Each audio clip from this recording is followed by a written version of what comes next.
চাই আমরা কিন্তু তালিকাটা পাবলিক করিনি। আমাকে বলতে দিন।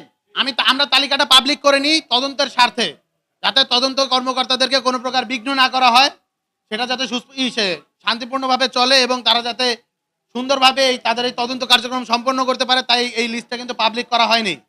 কিন্তু আপনাদের কাছে অলরেডি নানাবিধ, আপনারা বলছেন যে নানাবিধ সোর্স থেকে বিভিন্ন ধরনের লিস্ট চলে আসছে। আমরা জানি না এই লিস্টগুলো কারা পাবলিক করছে, বা সেই লিস্টগুলো আদৌ অরিজিনাল নাকি ডুপ্লিকেট। একটা কথা বলতে চাই, দেখুন আমরা এটা কিন্তু তদন্তাধীন রেখেছি, আমরা কিন্তু সকলের নামে অভিযোগ করিনি।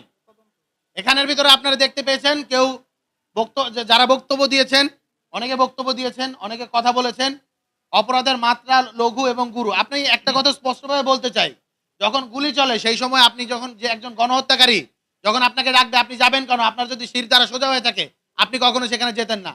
বাংলাদেশে স্পষ্ট হয়ে গিয়েছিল 17 তারিখের মধ্যেই কারা বাংলাদেশপন্থী শক্তি, কারা আওয়ামী ফ্যাসিবাদপন্থী শক্তি, কারা গণহত্যাকারী পক্ষের শক্তি। যারা গণহত্যাকারী পক্ষের শক্তি তাদের অবশ্যই বাংলাদেশের একটি বিচারিক প্রক্রিয়ার মধ্য দিয়ে নিয়ে যেতে হবে। আমরা যদি বিচারিক প্রক্রিয়ার মধ্য দিয়ে না যাই, কোনো প্রকার পলিটিক্যাল শেল্টারের মধ্য দিয়ে রিকনসিলিয়েশন করা হয়, অতীতে দেখা গিয়েছে এটা বাংলাদেশের জন্য কাল হয়ে উঠেছে, এটা বাংলাদেশের জন্য কালচাপ হয়ে উঠেছে এবং আবার উঠবে।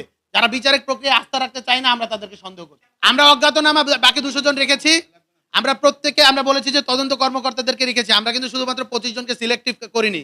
আমরা যাদের প্রপার ছিল, বক্তব্য ছিল, আমরা সেগুলো কোর্টগুলো করে আমরা তাদের বিরুদ্ধে অভিযোগ করেছি এবং বাকিদের বিরুদ্ধে আমরা তদন্তাধীন কর্মকর্তাদের কাছে ছেড়ে দিই। ব্যক্তি অবশ্যই ব্যক্তির বিরুদ্ধে, আমরা কোনো ব্যবসায়িক প্রতিষ্ঠানের বিরুদ্ধে অথবা বাংলাদেশের ইকোনমির বিরুদ্ধে আঘাত আনবে এমন কোনো কিছু করতে চাই না।